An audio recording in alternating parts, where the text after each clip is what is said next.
Hello friends, welcome to my channel. Friends, अगर आपको मेरी वीडियो अच्छी लगे तो please like, comment and share, और अगर आप न्यू आ रहे हो तो सब्सक्राइब भी कर देना। फ्रेंड्स, आज का ये लास्ट पार्ट है और चलिए हम इस लास्ट पार्ट को स्टार्ट करते हैं। उससे पहले प्लीज़ यार इस पार्ट पर तो अच्छे कमेंट्स कर दो। मेरे व्यूज़ बहुत नीचे जा रहे हैं और आप लोगों को पसंद थी स्टोरी, इसीलिए मैंने शेयर की। भले कुछ लोगों को ही पसंद थी, लेकिन फिर भी मैंने शेयर की। भले मेरे रीच डाउन हो रहे थे, पर आप लोग लाइक कर दो, कमेंट कर दो। जिनको पसंद आ रहा है कम से कम मेरे उन लोगों तक पहुँचे जिनको सॉन्ग पसंद है। तो चलिए आज का पार्ट हम स्टार्ट करते हैं। हमने देखा था लान वांगजी को अब घर ले जाने की बारी आ गई थी और विंग बहुत ज़्यादा डर रहा था कि वो लान वांगजी से क्या कहेगा, कैसे बताएगा। उसे नहीं पता वो कैसे सारी बातें बताए, पर उसकी मॉम ने जब समझाया विंग को कि तुम्हें लान वांगजी को घर लेके जाना चाहिए, फिर आराम से हर बात क्लियर करना चाहिए, तब विंग मान गया। उसने कहा ठीक है, मैं यही करूँगा। और यही इसी के साथ वो जाता है लान वांगजी के रूम में जहाँ पे वो एडमिट था। वहाँ पे जाने के बाद विंग लान वांगजी को देखता है, जो बहुत ज़्यादा एक्साइटेड था, बहुत खुश था, क्योंकि वो अब घर जाने वाला है। उसे अब बहुत अच्छा लगेगा, वो अब घर पे रहेगा। यहाँ हॉस्पिटल से उसे छुट्टी मिल गई फाइनली, क्योंकि वो हॉस्पिटल में रहते रहते बोर हो गया था। अब हमें दिखाया जाता है घर का सीन। घर शिया, आयुआन सब लोग बहुत ज़्यादा एक्साइटेड थे। जियानचन सब लोग बहुत ज़्यादा एक्साइटेड थे। वो लोग अब वेट कर रहे थे लान वांगजी का और विंग का। वो लोग बस अब विंग को देखना चाहते हैं, क्योंकि बहुत दिन हो गया है। विंग हॉस्पिटल में एडमिट है और लान वांगजी हॉस्पिटल में एडमिट है और उसे घर पे आए, तो इसीलिए वो लोग वेलकम की तैयारी कर रहे थे। अब इधर हमें दिखाते हैं लान वांगजी का सामान विंग पैक करता है, पर टेंशन में था और ये चीज़ लान वांगजी नोटिस करता है। और लान वांगजी कहता है कि क्या हुआ विंग, तुम ऐसे क्यों टेंशन में हो, क्या कुछ हुआ है क्या, कंपनी में कोई प्रॉब्लम हुई है। तब विंग कहता है नहीं लंजा, कुछ नहीं हुआ है, सब कुछ ठीक है। तब लान वांगजी कहता है पर विंग तुम मुझसे बता सकते हो क्या हुआ है, मैं तुम्हारी हेल्प कर सकता हूँ। विंग तुम मुझे ऐसा वैसा मत समझो, मुझे भी बिजनेस की नॉलेज है, मैं शादी से पहले अंकल की हेल्प करता था। तब विंग शाय करता है और कहता है लंजा देखो कोई बात नहीं, अगर कोई बात भी होगी तो मैं तुम्हें बता दूंगा, और अभी तुम्हें घर चलना चाहिए और अभी घर पे तुम्हारा सब लोग वेट कर रहे हैं, तो चलो घर पे। और सबको वेट मत कराओ। और सबसे ज़्यादा तो एक्साइटेड आयुआन और शिया हैं, वो दोनों बहुत ज़्यादा ही एक्साइटेड हो गए हैं तुमसे मिलने के लिए। और ये कह के लान वांगजी को लेके चला जाता है विंग घर पे। और घर पे जाने के बाद हमें घर का सीन दिखाया जाता है। जब लान वांगजी और विंग गेट पे पहुंचते हैं, तब शिया और आयवन उनके पास भाग के आते हैं और वो लोग विंग को मतलब लगता है कि विंग को आ रहे हैं गले लगाने के लिए, क्योंकि विंग लान वांगजी के आगे आगे बैग्स लेके, जो हॉस्पिटल में बैग में सामान थे वो सारे लेके आ रहा था। तब वो बैग रख के नीचे बैठ जाता है उनको गले लगाने के लिए, पर वो लोग वहाँ नहीं रुकते हैं, वो विंग के पास नहीं जाते। विंग के बगल से निकल के वो जाते हैं लान वांगजी को गले लगा लेते हैं, मतलब उनसे पैर को पकड़ लेते हैं। और ये देखने के बाद लान वांगजी खुश हो जाता है और वो उन बच्चों को देखने लगता है। और इधर जियानचन तो अपना पेट पकड़ के हंसने लगा था। वो कहता है भाई आपका पोपट हो गया, आपका पोपट हो गया। और मतलब ऐसा कह के वो बहुत ज़्यादा ही मज़े ले रहा था विंग। और विंग कहता है जियानचन तुम अपना मुंह बंद रखो, तुम्हें कुछ भी बोलने की ज़रूरत नहीं है, मैं जानता हूँ वो लोग कहाँ जाते हैं। वो तो मैं अपने शूज़ की लैस बांधने के लिए बैठा हुआ था। तब वो लोग कहते हैं कि अरे गगा आप क्यों ऐसा कर रहे हो, ऐसा क्यों कर रहे हो गगा, आपकी पोपट हो गई, आपकी पोपट हो गई। और ये कह के जियानचन एकदम सोफे पे गिर के हंसने लगता है। और तभी विंग उसके पास आता है और उसके कान को पकड़ लेता है और कहता है तुम्हें पढ़ना लिखना तो है नहीं। तब जियानचन कहता है गगा मैं पढ़ता हूँ और मैं पढ़ने में बहुत अच्छा हूँ, आप ऐसा नहीं बोल सकते हो। तब विंग कहता है हाँ मुझे पता है तुम कितने ज़्यादा अच्छे हो, और वैसे भी अगर लान वांगजी तुम्हारी हेल्प ना करे ना तो तुम्हारा कुछ नहीं होने वाला है, तुम फेल होगे। और तुम जाके लान कॉर्पोरेशन में काम कर रहे हो, ये कैसे, तुम्हें जियान में काम करना चाहिए था, तुम वहाँ क्यों चले गए, तुम्हें यहीं रहना चाहिए था। मैं तुम्हें कहता हूँ तुम वो जॉब छोड़ दो और तुम यहाँ लौट आओ। तब कहता है जियानचन नहीं मैं नहीं आऊँगा, मैं वहीं काम करूँगा, वहाँ मुझे मज़ा आती है, मैं आपके साथ बिल्कुल भी काम नहीं करूँगा। तब विंग कहता है तुम्हें रुक जाओ, मैं खुद ही जॉब से निकलवा दूँगा। ये जब कहता है तब जियानचन कहता है अच्छा गगा सॉरी मुझे गलती हो गई, आप प्लीज़ ऐसा मत करना। फिर वहाँ से वो भाग जाता है, क्योंकि उसे पता था कि अगर वहाँ से विंग चाहेगा तो उसे निकाल दिया जाएगा। और जब वो निकल जाएगा तो वो लैन शिनचैन के साथ कैसे रहेगा। लैन शिनचैन को तो अभी उसने कुछ दिन पहले प्रपोज़ किया और लैन शिनचैन ने अभी तक उसके प्रपोजल का कोई भी आंसर नहीं दिया है, जिसकी वजह से जियोन तो थोड़ा सैड भी है। पर उसके पास होप है कि जब तक वो उस ऑफिस में रहेगा, उस कंपनी में रहेगा, लैन कंपनी में, तब तक वो लैन शिनचैन को पटा सकता है, वो अपनी साइड कर सकता है लैन शिनचैन को। यही जियान चैन के पास होप बची थी और कुछ भी होप के नाम पे उसके पास कुछ नहीं था। इस वजह से वो बहुत ज़्यादा ही सैड हो गया था कि वो क्या करे, उसके तो कोई मानने वाली नहीं है बात, कोई भी नहीं सुनता है और इस वजह से वो सैड था। अब हमें दिखाते हैं इधर लैन वांगजी को। लैन वांगजी उन दोनों बच्चों के साथ बहुत अच्छे से बातें करते और वो लोग पूछ रहे थे कि वो कैसा है, मतलब सब बातें पूछ रहे थे कि कक्का की बहुत याद आई, फादर की बहुत याद आई, मतलब ऐसे ही कह रहे थे। और लैन वांगजी उन लोगों से बहुत अच्छे से बात करता है। फिर वो लोग कहते हैं चलिए हम आपको आपके रूम में लेके चलते हैं। और फिर लैन वांगजी को वो दोनों पकड़ के रूम में लेके जाते हैं और उनके पीछे पीछे अब विंग चल रहा था। जब वो लोग रूम में जाते हैं तब शिया और आइवन लैन वांगजी को ला के एक कार्ड देते हैं, ग्रीटिंग कार्ड अपने हाथों से उन लोगों ने बनाया था और उन्होंने दिया और कहा ये आपके लिए, आप हमारे बेस्ट फादर हो, बेस्ट मम्मा, आप हमारे सब कुछ हो। और ये कह के उसे गले लगा लेते हैं। तब विंग कहता है ओह रियली, मैं कुछ नहीं हूँ, मैं तो तुम्हारा डैड था, तो तुम ऐसा कैसे कर सकते हो। तब वो लोग कहते हैं हाँ आप हमारे डैड हो, पर ये हमारे मदर और फादर दोनों हैं। और ये कह के वो लोग हंसने लगते हैं और विंग कहता है अच्छा मैं समझ गया तुम क्या कहना चाहते हो। और ये कह के कहता है तुम लोग अच्छा अपने डैड को, मॉम को, किसी को भी परेशान मत करो, तुम लोग जाओ अपने रूम में। और यहाँ पे लैन वांगजी को आराम करने दो, उसे आराम करने की ज़रूरत है, वो अभी हॉस्पिटल से आया है ना। तब लैन वांगजी कहता है नहीं विंग, इसकी कोई ज़रूरत नहीं है, मैं ठीक हूँ और मुझे अभी आराम नहीं करना, मैंने हॉस्पिटल में बहुत आराम किया है। तब विंग कहता है नहीं नहीं लज्जा, तुम्हें करना ही होगा आराम, चाहे जो हो जाए। तुम ऐसा कैसे बोल सकते हो, तुम्हें आराम करना चाहिए, तुम्हारी तबीयत नहीं ठीक है और तुम बच्चों के साथ मस्ती करोगे, बिल्कुल भी नहीं। तुम बैठो अभी यहाँ पे। और उन दोनों को विंग लेके चला जाता है दूसरे रूम में छोड़ने के लिए और ले जाके उनको उनके रूम में छोड़ देता और कहता है तुम लोग अपने रूम में रहना और आगे डिस्टर्ब मत करना गगा को, क्योंकि गगा की तबीयत ठीक नहीं है और गगा को रेस्ट की ज़रूरत है। तब शिया कहती है ठीक है फादर, हम नहीं आएंगे और हम परेशान भी नहीं करेंगे गगा को। तब आइवन कहता है आप लोग गगा गगा क्यों कह रहे हो, वो मेरी मम्मा है, मम्मा है। तब विंग कहता है हाँ हाँ मैं समझ गया, वो तुम्हारी मम्मा है, लेकिन गग्गा कहने की आदत पड़ गई है ना, तो गग्गा कहने की आदत इतनी जल्दी जाएगी नहीं आइवान। तब आइवान कहता है ठीक है मैं समझ गया, मैं समझ गया। तब विंग कहता है हाँ वेरी गुड।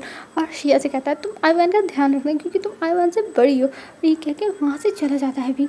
और इधर हमें दिखाते हैं लैन वांगजी को, वो रूम में बैठा हुआ था चुपचाप, वो कुछ नहीं कर रहा था, बस चुपचाप बैठ के इधर उधर सब कुछ देख रहा था।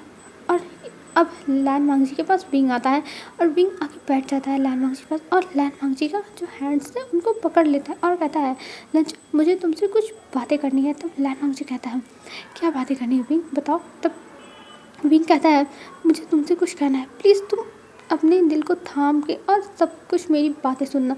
तब लैन वांगजी कहता है ठीक है विंग बोल, मैं तैयार हूँ, और वैसे भी ऐसी कौन सी बात है जो मुझे दिल थामना पड़ेगा। और ये कह के वो हंसने लगता है। तब विंग कहता है नहीं नहीं लैन वांगजी, तुम्हें अच्छे से मेरी बात सुननी होगी, मैं कुछ तुमसे इम्पॉर्टेंट बात करना चाहता हूँ। तब लैन वांगजी कहता है ठीक है बोलो विंग, मैं सुन रहा हूँ, तुम टेंशन मतलब मैं सारी बातें तुम्हारी अच्छे से सुनूंगा। और ये कह के वो विंग को देखने लगता है। तब विंग एक लंबी सी ब्रेथ लेता है और कहता है ठीक है मैं तुमसे कुछ कहने वाला हूँ।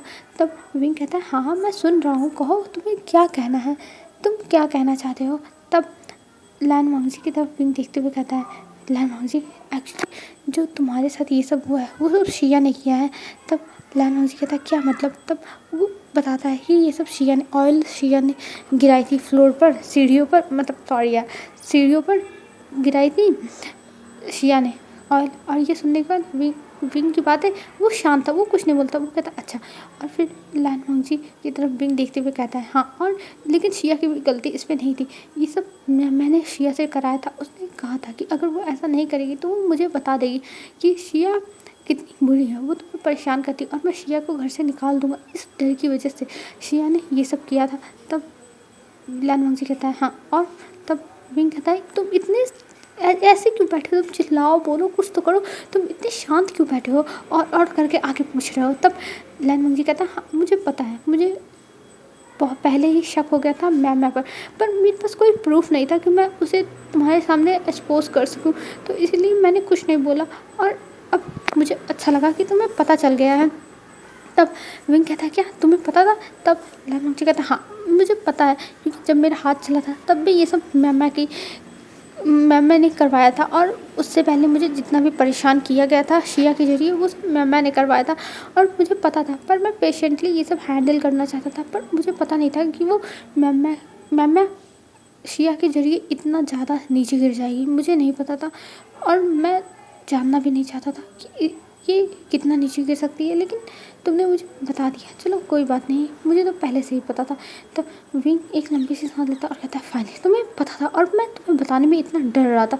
तब लैनवांगची कहता है हाँ तुम डर रहे थे, पर तुम्हें जो भी बात हो मेरे सामने बोल देनी चाहिए, तुम्हें इतना डरना उड़ना नहीं चाहिए विंग, हम दोनों पार्टनर हैं, तो मैं तुम्हारी बातें समझ सकता हूँ। तब लैनवांगची की तरफ देखते हुए विंग कहता है हाँ मुझे पता है कि तुम मेरे पार्टनर हो और तुम इतना मुझे समझते हो, और थैंक यू मेरी बेटी को माफ़ करने के लिए जो उसने गलती की। तब लैनवांगची कहता है नहीं उसकी गलती नहीं थी, ये सारी गलती म्यामा की थी, और म्यामा को तो हम कुछ कर नहीं सकते हैं।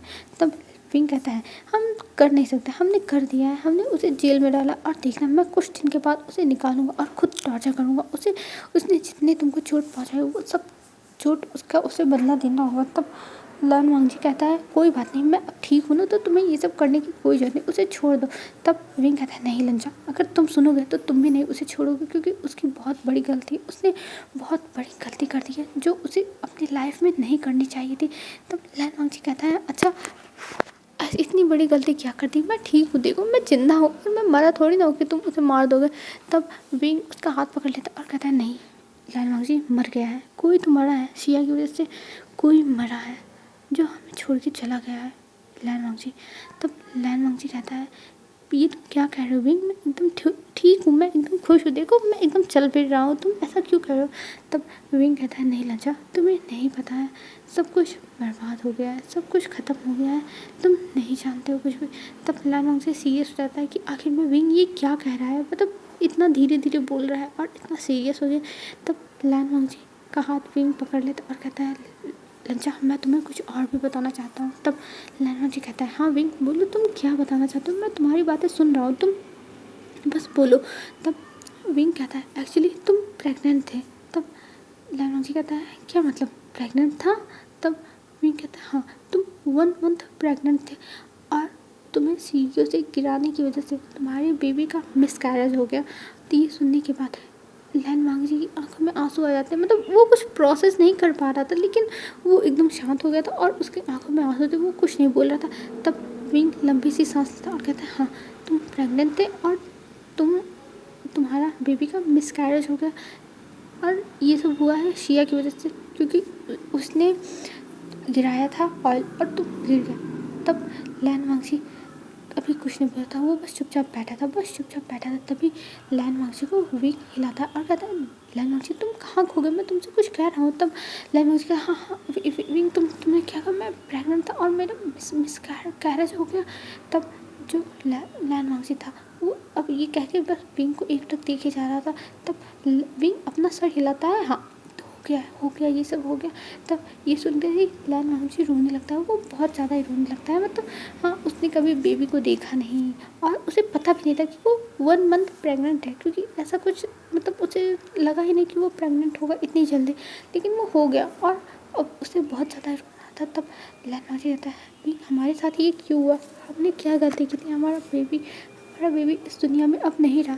तब विंग उसे शांत कराने लगता और कहता है लैनवांगची तुम रो मत, मैं तुम्हारे साथ हूँ और मैं तुम्हें कभी नहीं छोड़ूंगा, लंचा तुम रो मत। और ये कह के लैनवांगची को संभालने लगता है और लैनवांगची कुछ टाइम तक वैसे ही रोता है और रोते रोते विंग के ही बाहों में सो जाता है। और जब वो सो जाता है तब विंग उसे अच्छे से सुलाता है और किसी के पास कॉल करता है और कहता है उसे जितना टॉर्चर कर पाओ करो, उसे इतना टॉर्चर करो कि वो मरने की भीख मांगे, मैं बस ये चाहता हूँ। और ये कह के वो कॉल कट कर देता है और यहाँ पे आके लैनवांगची को देखता है और लैनवांगची को देखते हुए उसके पास आके बैठता है और कहता है लंचा मैं तुम्हें कुछ नहीं होने दूंगा, मैं हमेशा तुम्हारे साथ हूँ, मैं हर खुशी तुम्हें दूंगा। और ये कह के उसे सुला देता है और वो सो जाता है लैनवांगची के बगल में। अब हमें एक हफ्ते बाद का सीन दिखाया जाता है। अब सब कुछ पहले की तरह नॉर्मल हो गया था।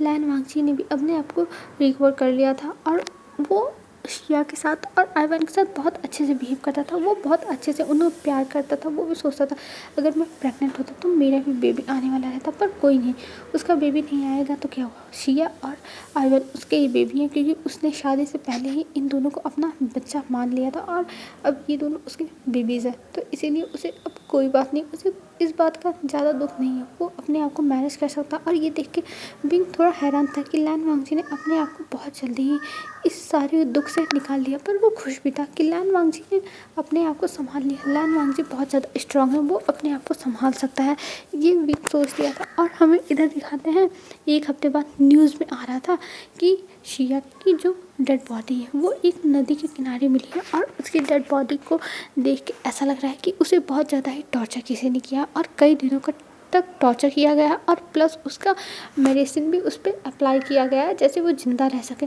और टॉर्चर की जा सके, मतलब उसके पोस्टमार्टम रिपोर्ट और ये सब न्यूज़ में फ्लैश हो रहा था। और जो शिया के फादर थे वो अब बैंकक्रप्ट हो चुके हैं और उन्हें इस कंट्री से बहुत दूर भेज दिया गया है। ये नहीं पता कि उसके फादर कहाँ गए, ये कंट्री छोड़ के, चाइना छोड़ के उसके फादर चले गए हैं, उसके फादर का नामो निशान नहीं मिला है। ये सारी न्यूज़ें चल रही थी और ये न्यूज़ लैन वांगची और विंग भी देखते हैं, पर लैन वांगची इस पर कोई भी अपना एक्शन रिएक्शन कुछ नहीं देता है और बस देखता रहता है उस न्यूज़ को, बार बार उसी न्यूज़ को देखता था। और पूरी जो जियान फैमिली थी वो देख रही थी। और हमें इधर दिखाया जाता है अब मैडम यू आते हैं विंग के पास और लैन वांगजी के पास, और लैन वांगजी एक तक बस उस न्यूज़ को देखे जाता। तब मैडम यू उसे कहती है लंजा तुम ये क्या कर रहे हो, तुम इस न्यूज़ को बार बार क्यों देख रहे हो। तब लैन वांगजी कहता कुछ नहीं, मतलब मैं बस ऐसे ही देख रहा था। तब मैडम यू कहती है तुम टेंशन मत लो, तुम किसी बात के लिए परेशान मत हो लंजा, हमें पता है कि तुम्हें कितना दुख है तुम्हारी बेबी के लिए। और ये कह के उसे सहलाने लगती है और ये सुनते ही विंग के सामने लैन वांगची फिर से रोने लगता है, क्योंकि वहाँ विंग भी बैठा हुआ था। और रोते हुए देख के लैन वांगची को, इतना ज़्यादा रोते हुए देख के विंग को बुरा लग रहा था कि हाँ वो अपने आप को चाहे जितना स्ट्रांग दिखा, पर वो अपने आप को कहीं ना कहीं ऐसा हो सकता है कि वो संभाल ना पाए और वो रो दिया। पर ये अच्छा ही है कि वो रो रहा है, उसका दिल हल्का होगा, ये विंग ने सोच लिया था। और हमें अब दिखाया जाता है और भी कुछ दिन स्किप हो गए थे। अब यहाँ पे सब लोग बहुत ज़्यादा खुशी रहने लगे थे और यहाँ पे अब लैन वांगजी और विंग एक साथ बहुत हैप्पी थे और उनके साथ शिया आइवान भी बहुत ज़्यादा हैप्पी थे। और अब शिया आइवान लैन वांगजी और विंग एक साथ बहुत ज़्यादा खुश रहने लगे थे और शिया भी अब बहुत खुश थी। अब वो भी कहती थी हाँ उसके पास मम्मा है, उसकी मम्मा उसे बहुत प्यार करती है। और इधर जो लैन शिशान और शियान थे ये दोनों भी एक दूसरे के साथ रिलेशनशिप में आ गए थे। और एक दिन ये लोग जाके अंकल को बता भी दिए थे और अंकल को जब ये पता चला था तब अंकल बहुत ज़्यादा ही गुस्सा हुए थे पहले कि तुम शिशान ऐसा कैसे कर सकते हो, मुझे तुमसे उम्मीद नहीं थी। हाँ लैन वांगजी तो नालायक निकल ही गया था, उसने मेरी बात नहीं मानी, उस विवोशियान से शादी कर लिया। तुम उस घर की मुसीबत यहाँ ला रहे हो, वो दोनों भाई मुसीबत है और एक मुसीबत के पास लैन वांगजी क्या, चलो कोई बात नहीं मुझे शांति है, लेकिन दूसरी मुसीबत को तुम अपने साथ इस घर में ला रहे हो। नहीं शिशान तुम ऐसा नहीं कर सकते, तुम ऐसा कैसे कर सकते हो। तब जियान कहता है पर अंकल मैं मुसीबत कहाँ से हूँ, मैं मुसीबत नहीं हूँ, आप ऐसा कैसे बोल सकते हो। मतलब इस बात पे बहुत बहस भी हुई थी और फिर इस मैदान में उतरना पड़ा था मैडम यू को, क्योंकि मैडम यू के सामने किसी की भी नहीं चलती है। और मैडम यू ने आके समझाया था कुनैन को और कुनैन फिर उनकी बातें समझ गए थे, क्योंकि मैडम यू हमेशा बिजनेस से रिलेटेड ही बातें करती हैं और वो हमेशा ऐसे बातें करते हैं कि इंसान कन्विंस हो जाए शादी के लिए या फिर मतलब किसी भी प्रोजेक्ट के लिए, क्योंकि वो बिज़नेस में बहुत माहिर हैं।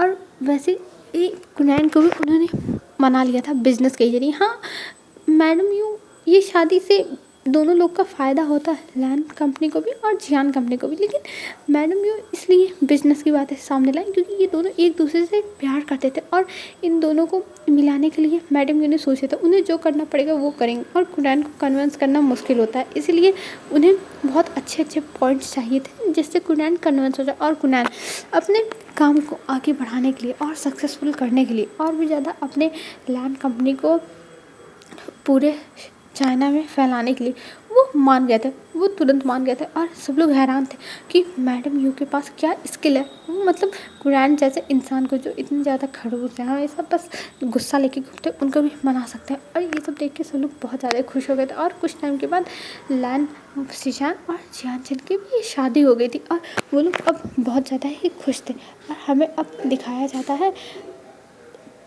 6 महीने बाद का सीन। 6 महीने बाद हमें दिखाया जाता है लैन फैमिली में जो लैन वांगजी था वो कॉलेज से आया था, क्योंकि अब उसकी छुट्टियाँ स्टार्ट हो गई, एग्ज़ाम्स ख़त्म हो गए हैं और वो अब बस मस्ती करना चाहता है, बस मस्ती। लेकिन वो जा रहा था अपने रूम में और उसको चक्कर आने लगे और वो वहाँ पे ही गिरने लगा, पर वो गिरा नहीं, वो सीढ़ियों पर बैठ गया। और ये देखने के बाद वहाँ पे मैडम ये भाग के जाती हैं और उसे पकड़ लेती हैं कि वो ठीक तो है ना। तब लैन कहता है हाँ वो ठीक है, और उसके स्टमक में भी कुछ पेन हो रहा था थोड़ा सा, और वो इग्नोर करता है। फिर वो उठ के रूम में चला जाता है क्योंकि अब वो ठीक था। और ऐसे ही कुछ और बीतते हैं और लैन वांगजी को उल्टियाँ भी होने लगी थी। उसे नहीं पता उसे ये सब क्यों हो रहा है, उसे लगा कि ये सब फूड पॉइजनिंग हुई है, इस वजह से ये सब हो रहा है। पर जब विंग देखता है कि लैन वांगजी की हालत बहुत ख़राब होती जा रही है, तब वो लैन वांगजी को लेके जाता है अपने साथ हॉस्पिटल। और जब हॉस्पिटल लेके जाता है तो वहाँ पे डॉक्टर उसे कुछ चेकअप लिखते हैं और वो चेकअप कराने के लिए लैन वांगजी को विंग लेके जाने लगता है। पर लैन वांगजी नहीं जाना चाहता था। लैन वांगजी तो मना कर रहा था कि उसे नहीं जाना। पर विंग मानेगा क्या? नहीं, विंग बिल्कुल नहीं मानेगा और विंग उसे लेके चला जाता है उसकी चेकअप कराने के लिए। और जब उसकी चेकअप कराता है तब उसे पता चलता है कि लैन वांगजी प्रेग्नेंट है। और ये सुनने के बाद विंग बहुत ज़्यादा ही खुश हो जाता है, बहुत ज़्यादा। और वो तुरंत कॉल करके घर पे सबको बताने लगता है। पर फिर लैन वांगजी रोक लेता और कहता नहीं अभी मत बताओ। और वो अपनी बैली को पकड़ के कुछ टाइम एकदम शांति से बैठा था और उसकी आंखों से आंसू गिरता है कि उसका एक बेबी मर गया, पर उसका वही बेबी फिर से वापस आ गया उसके पास। और इस बात से लैन वांगजी बहुत ज़्यादा ही खुश था। अब हमें दिखाया जाता है लैन फैमिली में, जहाँ पे लैन फैमिली नहीं, जियान फैमिली में सबको बुलाया गया था। लैन फैमिली को, जियान फैमिली को, वहाँ पे लैन शिचैन और जियानचंद सब लोग आए थे और सब लोग शौक थे कि ये दोनों आखिर में करने क्या वाले हैं, ये लोग बुला क्यों रहे हैं। और सब लोग वहाँ पे बैठे हुए थे। तब लैन वांगजी खड़ा होता और कहता है मुझे आप लोगों से कुछ बातें करनी है। तब सब लोग कहते हैं हाँ बोलो, हम इसीलिए तो आए हैं। और ये शब्द कुरान के थे। फिर उसके बाद हमें दिखाया जाता है लैन वांगजी बोलता है हाँ मुझे पता है आप लोग इसीलिए आए हो। और वो कहता है तो लेडीज़ एंड जेंटलमैन, मैं आप लोगों से ये कहना चाहता हूँ कि मैं प्रेग्नेंट हूँ, मैं फिर से प्रेग्नेंट हूँ। और ये कह के वो सबको खुशी से देखने लगता है। तब कुरान कहते हैं तुम प्रेग्नेंट हो तो ये सबको बताने की ज़रूरत क्या है, और इतनी ज़्यादा तुम एक्साइटेड हो रहे हो। तब जो मैडम यू थी वो कहती हैं वांगजी तुम टेंशन मत लो, हम तो बहुत ज़्यादा एक्साइटेड हैं। और वैसे भी इस बुढ़े को क्या करना है, ये खूसट बुढ़ा है, इसकी तो कोई बच्चे है नहीं, वाइफ है नहीं, तो ये खुशी क्या समझेगा, इसे छोड़ो, तुम हमारे साथ बातें करो, हम तो बहुत ज़्यादा एक्साइटेड है। वाओ मेरे घर में फिर से एक ग्रैंड चाइल्ड आने वाला है, मेरे पास 2 थे और मेरे पास 3 होने वाला है। और ये कहकर मैडम भी बहुत ज़्यादा एक्साइटेड होने लगती है। और जियानचंद और लैन शिचैन भी बहुत ज़्यादा ही खुश हो जाते हैं। और जियानचंद जाके लैन वांगजी को गले लगा लेता है कि जियानचंद कहता है वांगजी तुम प्रेग्नेंट हो। वाओ वांगजी वाओ, मैं तो बहुत ज़्यादा ही खुश हूँ तुम्हारे लिए, मैं बहुत हैप्पी हूँ। तब वांगजी कहता है हाँ, और तब लैन शिचैन आता है और वो भी कहते हैं मैं भी तुम्हारे लिए बहुत खुश हूँ। और तभी वहाँ पे शिया और आयवान आते हैं और वो लोग आके लैन वांगजी को कहते हैं फादर क्या हुआ, आप लोग इतने खुश हो, क्या हुआ बताओ मैं चला। तब वो लोग बताते हैं कि तुम्हारा छोटा सा भाई या फिर बहन आने वाला है। तो वो भी लोग बहुत ज़्यादा खुश हो जाते हैं। उन्हें नहीं पता कि उनका भाई या फिर बहन कैसे आएगा, पर वो लोग खुश हैं कि हाँ आने वाला है उनका भाई या फिर बहन। और ऐसे ही अब हमें दिखाया जाता है डायरेक्ट 9 महीने बाद का सीन। 9 महीने बाद आज लैन वांगजी की डिलीवरी हुई थी और लैन वांगजी बहुत ज़्यादा थक गया था। और लैन वांगजी डिलीवरी के बाद अब सो रहा था क्योंकि उसे रेस्ट करना था। और उसका एक लड़का हुआ था जिसका नाम शिजुई रखा गया था। और उस लड़की को देख के सब लोग बहुत ज़्यादा खुश थे। उस बेबी को देख के वो बहुत ज़्यादा क्यूट था, वो एकदम विंग की तरह था, जैसे विंग की चेहरे के नीचे मोल है वैसे ही। और आयवन और शिया बहुत ज़्यादा खुश थे कि अब वो बिग हो गया, उनका अब छोटा सा भाई आ गया है। वो बहुत ज़्यादा खुश थे कि उनका एक भाई या फिर बहन आ गया। और वो लोग ऐसे ही उस बेबी के साथ खेल रहे थे। और तभी लैन वांगजी की आंखें खुलती हैं और लैन वांगजी ऐसे अपने बच्चों को खेलता हुआ देखता है अपने बेबी के साथ। और वहाँ पे विंग था, मैडम थी, मतलब पूरी फैमिली थी और सब लोग बहुत ज़्यादा ही खुश थे। सब लोग बस खुशी खुशी एक दूसरे को देख रहे थे। और ऐसे ही लैन वांगजी सोचता है मैंने यही ड्रीम देखा था, ऐसे ही फैमिली का ड्रीम देखा था और मेरा ड्रीम आज पूरा हो गया। और ये कहते ही वो सबको खुशी खुशी देख रहा था। हेलो फ्रेंड्स, आज की ये स्टोरी यहीं ख़त्म होती। आई होप आपको अच्छा लगा होगा और ये आज का लास्ट पार्ट था। और प्लीज़ कमेंट करके बताना आपको ये स्टोरी कैसी लगी। आज के लिए बस इतना ही फ्रेंड्स, बाय बाय फ्रेंड्स, कल मिलेंगे एक न्यू